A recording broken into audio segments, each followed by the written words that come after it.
On today's show, the insane ending to the Dallas Mavericks win against the Denver Nuggets. Kyrie Irving calling game on a ridiculous shot, plus concerns for the Dallas Mavericks defense and coaching disadvantages headed into the postseason. Could this be Jason Kidd's final rodeo in Dallas? It's all coming up right here at Locked On NBA. You are Locked On NBA, your daily NBA podcast. Part of the Locked On Podcast Network, your team every day. What's up and welcome to another edition of Locked On NBA, the biggest stories with the local experts. I'm your host, Jackson Gatlin, also host of Locked On Rockets right here on the Locked On Podcast Network, your team every day. Now, today's episode is brought to you by LinkedIn. When you're hiring for your small business, you want to find quality professionals that are right for the role. That's why you have to check out LinkedIn Jobs. LinkedIn Jobs has the tools to find the right professionals for your team faster and for free, because LinkedIn isn't just another job board. LinkedIn has a vast network of more than 1 billion professionals, which makes it the best place to hire. It gives you access to professionals that you can't find anywhere else. LinkedIn does all of that while making the process easy and intuitive, because LinkedIn knows that small businesses are wearing so many hats and might not have the time or the resources to hire. LinkedIn is constantly finding ways to make the process even easier. They just launched a feature that helps you write job descriptions, making the process even easier and quicker. Post your job for free at linkedin.com/lockedonnba. That's linkedin.com/lockedonnba to post your job for free. Terms and conditions apply. Joining us now is the host of Locked On Mavericks, Nick Angstadt, who you can track down wherever you listen to your podcast and on YouTube. Just search Locked On Mavericks. And Nick, the Mavericks with a big win over the Denver Nuggets Sunday afternoon, a nice little matinee game. They were down 105-102 with 26.8 seconds left in this game. Walk us through the insanity at the end of this one. The insanity is just that Luka and Kyrie are that good, and they can win at any given moment against any given team. And there were times this season when you thought maybe that wasn't the case because of how bad defensively this team was, but they stepped it up today. And then in the last couple of minutes, seconds of this game, Luka hits a three to tie the game with 24 seconds left. Just one of those, your star has to hit a shot. Like, you've just got to have that one guy. It separates the teams, like, you know, the teams like the Houston Rockets and then the other teams that actually have stars.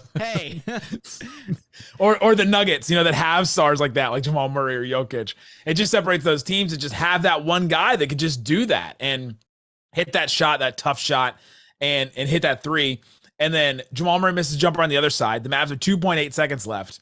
And the Mavs for the last couple years, the last second shots have not gone well for them, Luka aside. I mean, they've just run the same thing every game. I can see in my head, it's this like double pin down. One guy runs up through the middle of the lane, and like there's a compilation out there of, you know, Mavs 2022-2023 season where it's just that same play 5 or 6 or honestly 7 different times to get a last second shot. They run the same exact thing and don't even get a shot out of it. Like, couldn't even inbound the ball to get a good shot. And so in this instance, they run something a little different. They get Kyrie on like he comes around a corner, hesitates for just like a split second, and then has to put up a shot against Jokic where he gets that switch there. And he can only do it with one hand, the left hand. It's just one of the most, I would say it's one of the most incredible shots I've ever seen. If I didn't see Luka do almost the exact same thing on the opposite side of the court against the Nets earlier this season, where he gets pinned against the sidelines and does the flick shot with his right hand farther away from the basket. I mean, just absolutely insane shot making. And Kyrie is one of those players that, like, you've seen Damian Lillard, you've seen Jalen Brunson come out and say, this guy is the most skilled player in the league.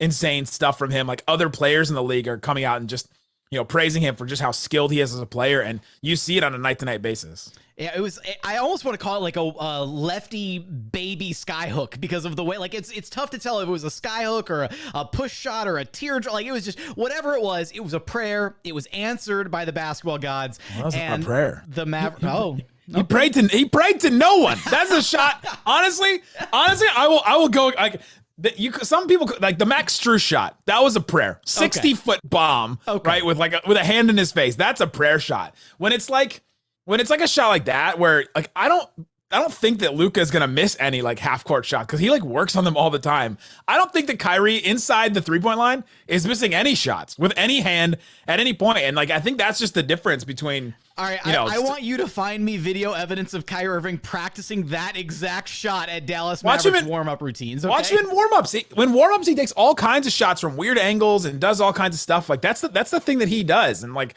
obviously he's not going to make it every single time, but I'm not saying that it was like a prayer. You know, like if PJ Washington had taken that shot, or if, you know, like who else can I throw under the bus?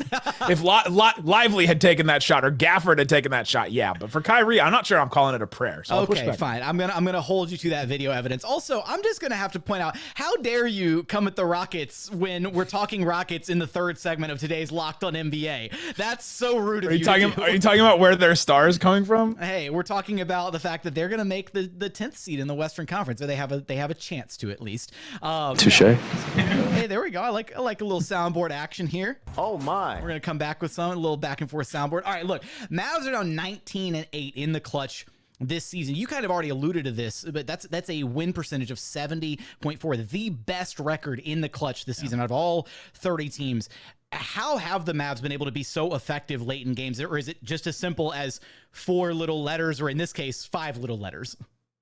Is the 5 letters Lukai? Like, are you putting their names together? That's what the duo nickname has been. 4 letters is Luka, and then 5 letters is Kyrie. Come on, man. Don't overthink Lukai. No, I'll put them together because honestly, it's them two together. Like, it's both of them have been, you know, just different and have like given them just enough shot making, and they've got rebounding now. They've got big men now. They out rebounded the Nuggets on offensive rebounds 21-6.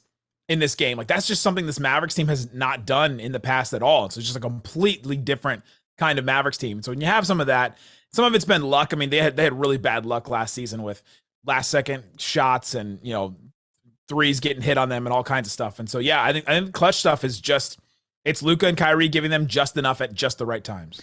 Well, one thing that they don't have enough of, it seems, is defense this season. They come in, they're 21st in defense for the season. They're actually even worse than that post All-Star break. They've been the 4th worst defense since the All-Star break. Why has the defense slipped and gotten even worse than kind of it already was this year?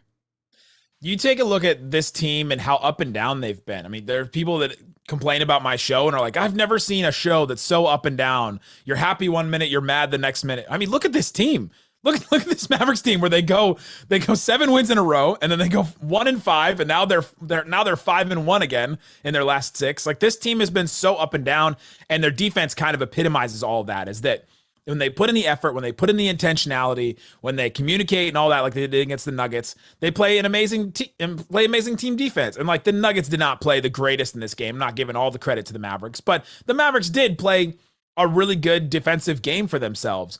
And when they put that intention, when they put that, you know, like the effort in, they can get there. The problem is it just takes, this Mavs defense is a lot of like rotating and running across running all across the court to get your, you know, your recovery and to get to your matchup after this player's rotated over here. And like, it takes a lot of intention and effort, and it takes a lot of paying attention, really. And when you have a couple guys that don't pay attention, your Luka's Doncic, your Tim's Hardaway, you know, you get guys like that, like they, all of a sudden it breaks down pretty easily. And when it breaks down pretty easily, then the bottom starts falling out for them. And when the bottom starts falling out for this Mavericks team, whether it's complaining to the refs, not hitting their threes in the past, or not paying attention on defense, it really falls out for them. And that's when you see the losing 5 of 6 games stretches. You see these, you know, 130 points allowed on like 5 games in a row. You know, that's when you see it like that.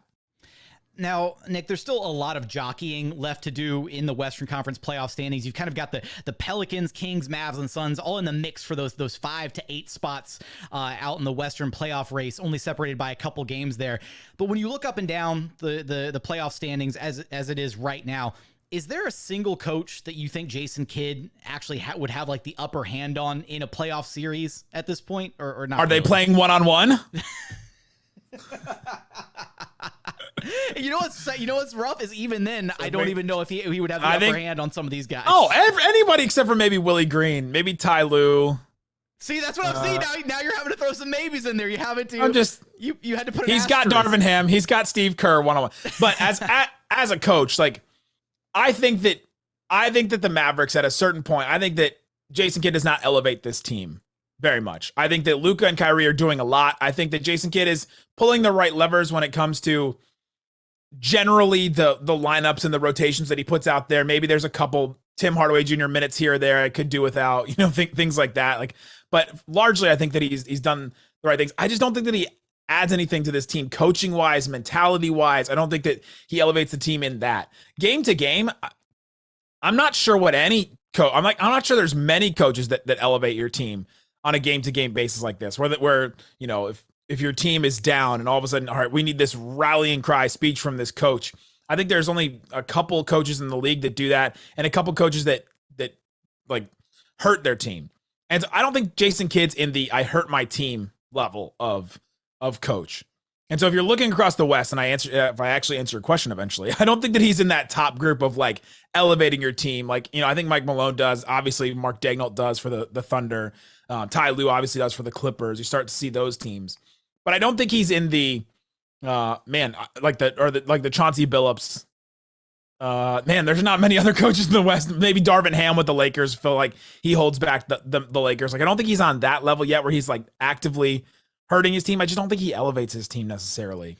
And so I'll go the long roundabout answers. Besides Darvin Ham maybe, and I guess Willie Green, but the Pelicans are playing really well. I don't know that I would put Jason Kidd on the level of any of the other coaches. I thought we were going back to the one-on-one answer for a second there with the way you kind of teed that I think he could get here, let me try that again. Besides some of those other coaches, I don't think anybody could get a bucket on Jason Kidd right now. Whoa, okay. You know what? If you could get Ime Udoka in the post on Jason Kidd, he might be able to get a bucket or two. Nah, look, so with all that being said, at this point, regardless of what happens this postseason for the Dallas Mavericks, where they end up, whether they have, success, maybe they go, a Cinderella run, they make it deep in the Western Conference playoffs, whatever. Does it feel like Jason Kidd, has run his course with this Dallas Mavericks team?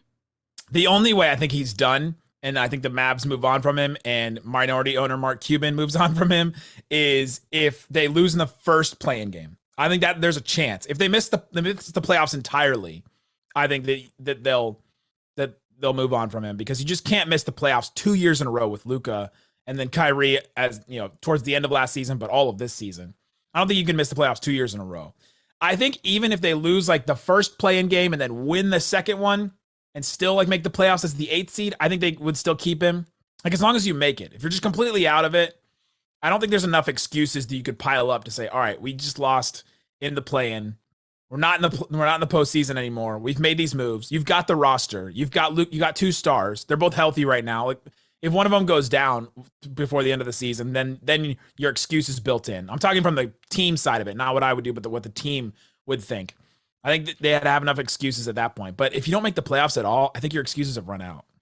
Can the Mavs figure out their defense ahead of the postseason? Will this be Jason Kidd's final rodeo in Dallas? You're going to have us covered for all of that and so much more over at Locked On Mavs. Nick, thanks for stopping by Locked On NBA with me.